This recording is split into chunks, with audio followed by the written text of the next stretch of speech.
राम राम सा दोस्तों। मैं एक टीचर होने के साथ साथ एक साइकोलॉजी काउंसलर भी हूँ। मैं जब भी कोई यूनिक केस स्टडी करती हूँ या फिर कभी कोई कॉमन केस स्टडी करती हूँ तो मैं उसे तुरंत आपके साथ शेयर करना चाहती हूँ, क्योंकि मुझे पता है कि ऐसी सिचुएशंस, ऐसे फेजेस हर किसी की लाइफ में आते हैं। ऐसी सिचुएशन आपकी लाइफ में या तो पहले हो चुकी होगी या अभी चल रही होगी या फिर होने वाली होगी।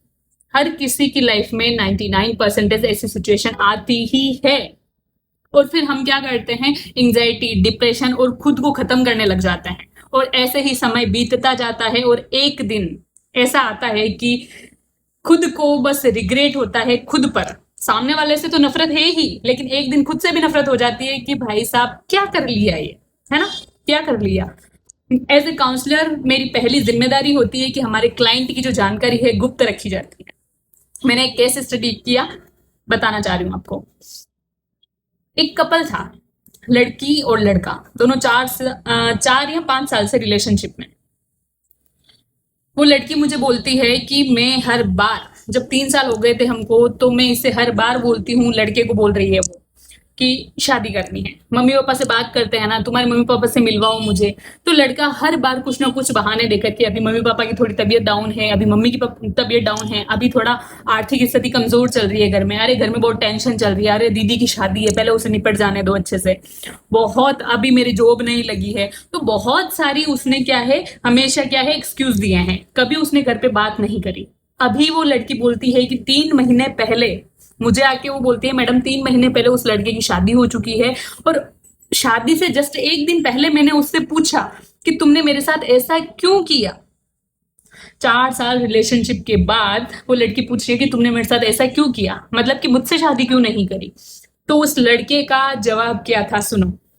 वो लड़की बिल्कुल ये सुनकर हक्की बक्की रह गई। लड़का बोलता है कि मैंने अकेले से थोड़ी किया था, क्या मैंने तुम्हारे साथ जबरदस्ती करी? नहीं, हम दोनों अपनी मर्जी से हम दोनों के साथ रहे, और अब मेरी शादी हो गई तो अब मैं नहीं रह सकता। तो लड़की कह रही है कि मैं 4 साल इसलिए तुम्हारे साथ नहीं रही कि मैं टाइम पास कर सकूं। अरे मेरी भावनाएं थी, मेरी फीलिंग्स थी, मुझे प्रेम था तुमसे, मैं शादी करना चाहती थी, मैं अपना जीवन तुम्हारे साथ शेयर करना चाहती थी, है ना, पूरा जीवन। लेकिन तुम तो बोले कि फिर भी मैंने कोई जबरदस्ती नहीं करी, और कोई कमिटमेंट नहीं हुआ था हमारा शादी का लेके। अरे पहले कोई नहीं करता है कमिटमेंट, धीरे धीरे ऐसी चीजें आती है। और मान लो कि ऐसी सिचुएशन हो भी गई है, और आज उस लड़के की शादी को हो चुके हैं 3 महीने, अभी तक वो लड़की मेरे से, मतलब मेरे पास आती है, मुझसे कहती है कि मैम मुझे इस सिचुएशन से निकालो, मैं निकल नहीं पा रही हूँ, आज 3 महीने हो गए हैं, मैं मुझे डेली एंजाइटी होती है, डिप्रेशन होता है, मैं ना ढंग से खाना खा पाती हूँ, ना सो पाती हूँ, दिमाग में ओवर थिंकिंग चलती है हमेशा। और हमेशा एक दिन, 3 महीने में एक दिन, एक रात ऐसी नहीं गई कि रात को मैं कमरे से बाहर उठ के खुले में भागी हूँ कमरे से बाहर कि मेरा जी घबरा रहा है। मुझे मतलब सीरियसली मैं इतनी मतलब सरप्राइज हो गई उसकी सिचुएशन देखकर, मेरी आंखों में आंसू आ गए। और वो लड़की कह रही कि मुझे इस सिचुएशन से बाहर निकलना है। तो पहली बात तो ये कि आप ही खुद को उस सिचुएशन से बाहर निकाल सकते हो, आप खुद, समझ रहे हो ना, आप खुद ही अपने आप को कोई सी भी सिचुएशन से बाहर निकाल सकते हो, कोई दूसरा डॉक्टर नहीं। ये कोई फिजिकल बीमारी नहीं है कि डॉक्टर ने दवाई दे दी और ठीक हो गई। ये एक मानसिक बीमारी है, डिप्रेशन, एंजाइटी, ये एक अवसाद जो भी हो, एक मानसिक बीमारी है। और ये आप डॉक्टर से कब तक टैबलेट लोगे? मैं काउंसलर हूं, मान लो वो किसी डॉक्टर के पास जा रही है, तो कब तक टैबलेट लो लोगे आप? नहीं ना, टैबलेट से काम नहीं होने वाला। जब टैबलेट बंद कर दिए दोबारा चीजें शुरू हो जाएगी। मैं बता दी हूँ, अपना पूरा शरीर जो है दिमाग से, यहाँ से हैंडल होता है, और ये है एक मशीन। इसको जो आप जिस डायरेक्शन में ले जाना चाहोगे वैसा चलेगा, आप जो सोचोगे मन में वही करेगा। आप खुद 3 महीने से आप खुद निकलना ही नहीं चाहे उस सिचुएशन से, तो कैसे निकल पाओगे? मेरा यही जवाब था उनको कि मैम मैं आपको सिर्फ हेल्प कर सकती हूँ, आपका सहयोग कर सकती हूँ, आपको दिशा दिखा सकती हूँ कि ये करना है, वो करना है, ये चीज आपको नहीं करनी है, ये खानी है, आपके मोबाइल में ये चीज नहीं देखनी है, उनसे कांटेक्ट नहीं करना है, ये करना है, खुद को सुधारना है, खुद पे वर्क करना है, खुद को इम्प्रूव करना है। लेकिन मैं आपको सिचुएशन से 100% नहीं निकाल सकती, वो आप खुद निकालोगे। मैं आपको सिर्फ दिशा दे सकती हूँ। अपन कोचिंग क्यों करते हैं? ऐसे थोड़ी कि टीचर अपने को जॉब लगवा देगा, नहीं। जॉब इंसान जो है, विद्यार्थी अपनी खुद मेहनत से लगता है। कोचिंग सिर्फ उसको दिशा दिखाता है ना, कि आपके ये सिलेबस है, आपको इस तरीके से पढ़ना। और बाद में उस लड़की ने कोशिश करी लेकिन फिर भी वो नहीं कर पाई तो वो मुझे बोलती है कि मैम मुझे उससे प्रेम है। उससे नहीं है तो क्या हुआ, मुझे तो है उससे प्रेम। मुझे बात उसको ये बात समझाने में 4 दिन लगे कि तुम उससे प्रेम करती थी, इवन करती हो, लेकिन वो तुमसे प्रेम नहीं करता। उसने शादी कर ली है दूसरी लड़की से, तुम्हारे बगैर किसी दूसरी लड़की से, और दूसरी लड़की से शादी करके वो अच्छा घूम रहा है, अच्छा खा रहा है, अच्छा पी रहा है, अच्छा अपनी लाइफ एंजॉय कर रहा है, और तुमने देखो अपना हाल क्या बना लिया है। फिर मैंने उसे प्रेम की परिभाषा समझाई। मैंने कहा तुम जिसे प्रेम कह रही हो, अरे प्रेम की तो परिभाषा ही वो है, प्रेम का तो अर्थ ही वो है कि तुम खुद में इंप्रूव कर पाओ। वो लड़का तुम्हारी लाइफ में है, उससे तुम हमेशा हंसो, वो लड़का कभी तुम्हें रोने नहीं दे, हमेशा तुम इतनी खुश रहो, अच्छा खाओ, अच्छा पियो, दिमाग दिन ब दिन इतना इंप्रूव होवे, ओवर थिंकिंग नहीं हो, हमेशा क्रिएशन हो माइंड में। ओवर थिंकिंग में और क्रिएशन में फर्क होता है। ओवर थिंकिंग मतलब कि टेंशन है इंसान के, है ना, ओवर थिंकिंग कर रहा है वो, और क्रिएशन मतलब कुछ नया सोच रहा है कि मुझे ये करना है वो करना है। तो जब प्यार होता है आपको किसी से, तो वो इंसान आप में इंप्रूव करवाता है। आपकी शक्ल, आपका फेस देखने पे लग जाएगा कि एक मतलब टोन मार रहा है, बड़ा चमक रहा है वो, आप इतने खुश रह रहे हो, खुश मिजाज के पर्सन हो गए, और अपने आप हेल्दी होने लग गए हो, आपका विकास होने लग गया है हर एक चीज में। वो होता है प्रेम। प्रेम वो नहीं जो आपको तोड़ दे, आपकी वैल्यू भाई भी ना करे, आपका रेस्पेक्ट भी ना करे।